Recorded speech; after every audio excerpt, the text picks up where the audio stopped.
اور اس باب کے اندر مرکب کلمہ کو مختصر بھی کر دیا جاتا ہے.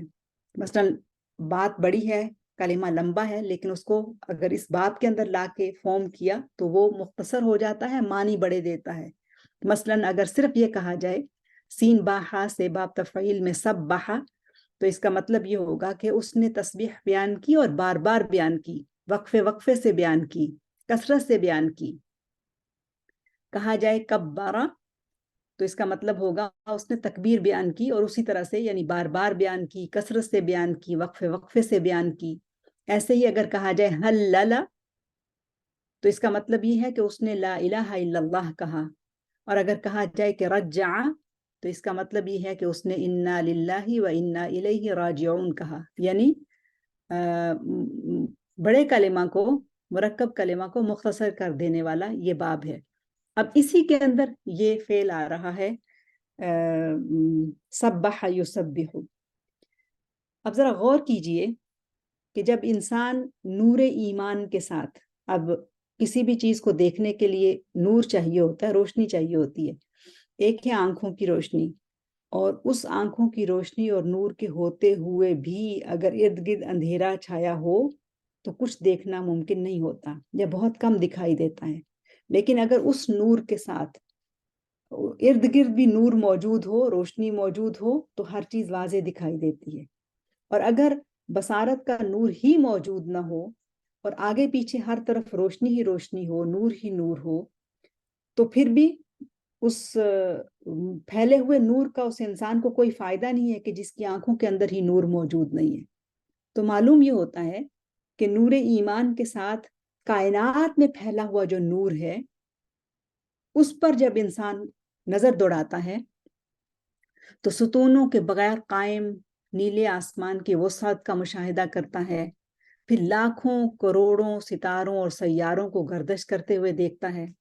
وہی انسان اللہ تعالیٰ کے احکامات کی فرما برداری کرتے ہوئے ہر آن فرشتوں، اور فرشتے بھی کم نہیں، اربوں خربوں فرشتوں کو چشم تصور سے اور ایمانی بصیرت سے ان فضاؤں میں تیرتے ہوئے دیکھتا ہے، اوپر نیچے آتا جاتا ہوا دیکھتا ہے. اور یہ ہمارا ایمان بالغیب کا ایک حصہ ہے. اور ابھی جو ہم نے پہلے بھی بات کی کہ جب کوئی ایسا ذکر کی جگہ ہوتی ہے، ذکر کی محفل ہوتی ہے، تو اللہ کے رسول صلی اللہ علیہ وسلم کا فرمان کہ وہاں پر فرشتے اس کو گھیر لیتے ہیں.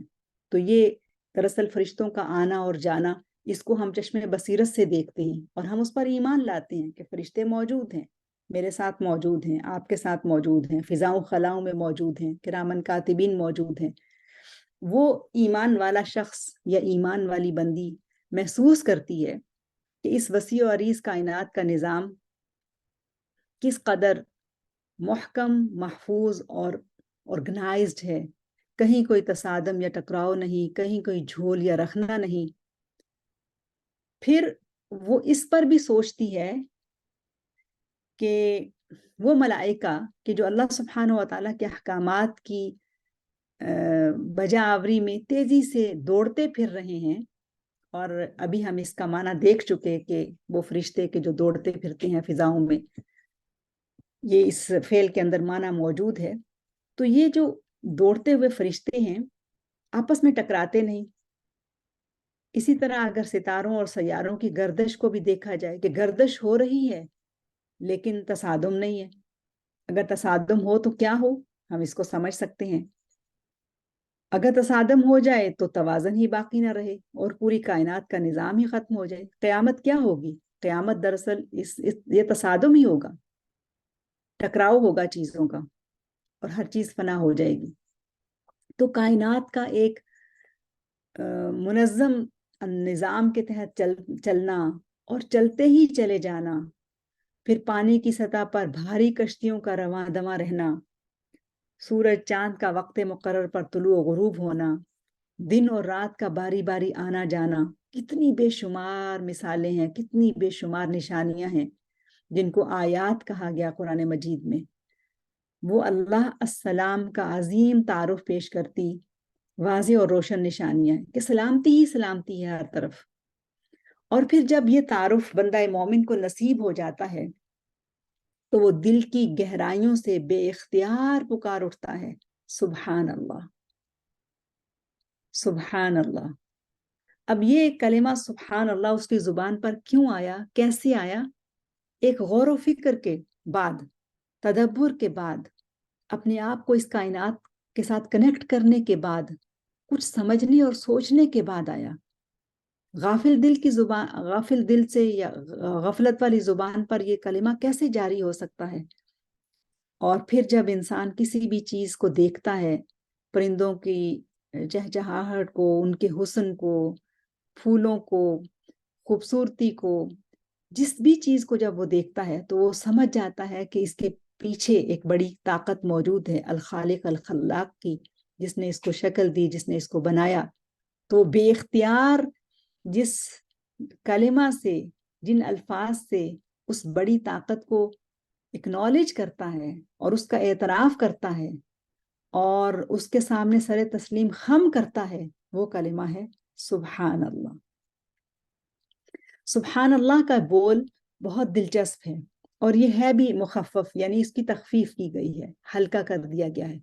اصل میں یہ جو کلمہ سبحان ہے یہ اسم الفعل کہلاتا ہے، اور جب اس اسم الفعل کی نسبت اللہ تعالیٰ کی طرف ہو، اب آپ کہیں گی اسم الفعل کیا ہے؟ بہت زیادہ تو گرامر نہیں بتاؤں گی، لیکن اسم ہے اور فعل ہے، لیکن دونوں الگ الگ چیزیں ہیں۔ اسم یعنی ناؤن ہے اور فعل یعنی ورب ہے، لیکن یہ وہ کلمہ ہے کہ یعنی سبحان جو ہے یہ دونوں اس میں اکٹھے ہو گئے، اسم اور فعل دونوں چیزیں ہو گئیں۔ تو اسم الفعل کی نسبت اگر اللہ تعالیٰ کی طرف ہو تو اس سے مراد کائنات میں مکمل اختیار اور کنٹرول رکھنے والی ایسی ہستی جو اپنی تقدیر، تدبیر اور انتظام میں انتہائی محکم اور پختہ کار اور بے تدبیری، عیب اور نقص سے مکمل طور پر پاک ہے۔ شروع میں ہم نے کہا نا کہ اس تنزیح کا مطلب ہے پاکی بیان کرنا، تو کس چیز کی پاکی بیان کرنا؟ تو یہ ہے دراصل اس کا خلاصہ، کہ وہ ہستی کہ جو اپنی تقدیر کے اندر، تدبیر کے اندر، انتظام کے اندر انتہائی محکم ہے، انتہائی پختہ کار ہے، اور اس کے کسی ایکشن کے اندر، اس کے کسی عمل کے اندر کوئی بے تدبیری نہیں، کوئی عیب نہیں، کوئی نقص نہیں، نہ اس کے ایکشن کے اندر نہ خود اس کی ذات کے اندر، وہ مکمل طور پر پاک ہے۔ تو اس طرح سے عربی زبان میں کلمہ سبحان کے 3 معنی ہمارے سامنے آتے ہیں۔ نمبر 1، وہ ہستی جو ہر طرح کے عیب اور نقص سے خود پاک ہے۔ نمبر 2، وہ جو بلا شرکت غیر مختار کل ہے، اور یہ ہمارے عقیدے کا ایک حصہ ہے اور ہونا چاہیے، یعنی اس کے ساتھ کوئی شریک نہیں ہے، وحدہ لا شریک لہ، وہ جو بلا شرکت غیر مختار کل ہے۔ اور نمبر 3، وہ جو کائنات میں حرکت پذیر تمام اشیاء پر مکمل کنٹرول رکھتا ہے، اور اس کے کنٹرول کے اندر بھی کوئی جھول نہیں ہے، کوئی نقص نہیں ہے، کوئی عیب نہیں ہے۔ مزید یہ ہے کہ اس لفظ میں تنزیح اور تقدیس بھی شامل ہو جاتی ہے۔ مثلا آپ قرآن مجید کی سورہ البقرہ کی آیہ نمبر 116 پہ غور کیجئے، وَقَالُوا اتَّخَذَ اللَّهُ وَلَدًا سُبْحَانَهُ بَل لَّهُ مَا فِي السَّمَاوَاتِ وَالْأَرْضِ كُلٌّ لَّهُ قَانِتُونَ۔ اب سبحان اللہ، پچھلے الفاظ پر غور کرنے کے بعد اب اس آیت پہ غور کیجئے، اور اگر ممکن ہو تو آیت سامنے رکھ لیجئے۔ وَقَالُوا اتَّخَذَ اللَّهُ وَلَدًا، یہ لوگ کہتے ہیں کہ اللہ نے کسی کو بیٹا بنا لیا۔ اب اللہ تعالیٰ خود اپنی تنزیح میں، اپنی تقدیس میں یہ کہہ رہے ہیں خود سے، سبحانہ، اللہ پاک ہے ان باتوں سے۔ اصل حقیقت یہ ہے کہ زمین و آسمان کی تمام موجودات اس کی ملک ہیں، اور سب کے سب اس کے مطیع و فرما ہیں۔ اور ایک اور جگہ فرمایا وقالو، یعنی یہ موضوع کئی جگہ پہ قرآن مجید میں مختلف آیات میں بیان ہوا ہے، یعنی ان لوگوں نے کہا کہ اللہ نے بیٹا بنا لیا، اور اللہ تعالیٰ اپنی پاکیزگی میں، اپنی برات میں یہ بیان فرماتے ہیں سبحانہ، یعنی یہ وہ کلمہ ہے کہ جو اللہ سبحانہ و تعالیٰ کی مخلوق بھی اس کے لیے کہتی ہے، اور خود اللہ تعالیٰ بھی اپنی پاکیزگی، اپنی تقدیس بیان کرنے کے لیے یہ کہتے ہیں سبحانہ، سبحان اللہ۔ اب یہ کثیر المعانی کلمہ، ہم نے کافی سارے اس کے معنی پڑھ لیے، یہ تسبیح کیسے بن جاتا ہے؟ اور آپ کو پتا ہے کہ کچھ سورہ ہیں جو مسبحات ہیں، جو صرف اسی فعل سے شروع ہو رہی ہیں، سبح للہ یا یسبح للہ، ان سورہ کا خاص ایک مقام ہے قرآن مجید کے اندر. تو جب یہ بار بار کہا جاتا ہے کہ سبح للہ ما فی السماوات و ما فی الارض، یا یسبح للہ کہا جاتا ہے، تو یہ کلمہ پھر تسبیح کیسے بنتا ہے؟ تو کائنات کی تمام اشیاء بشمول انسان کا اس ہستی یعنی اللہ سبحانہ و تعالیٰ کے بنائے ہوئے قانون کے مطابق زندگی گزارنا، سرگرم عمل رہنا، اور زبان و عمل سے اس کی عبادت اور فرمانبرداری اختیار کرنا ہی دراصل تسبیح کہلاتا ہے. یعنی کوئی انسان کسی بھی طرح سے اللہ تعالیٰ کی اطاعت کرتا ہے، اس کے حکم پر چلتا ہے، تو گویا وہ اس کی تسبیح بیان کر رہا ہے.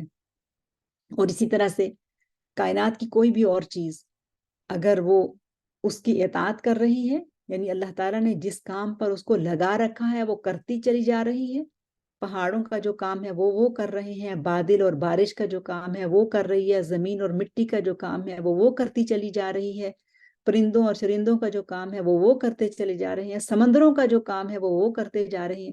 جو چیز بھی جہاں رہتے ہوئے جو کام اللہ تعالیٰ نے اس کے ذمے لگا رکھا ہے اس کو کرتی چلی جا رہی ہے، تو دراصل وہ اللہ تعالیٰ کی تسبیح کر رہی ہے.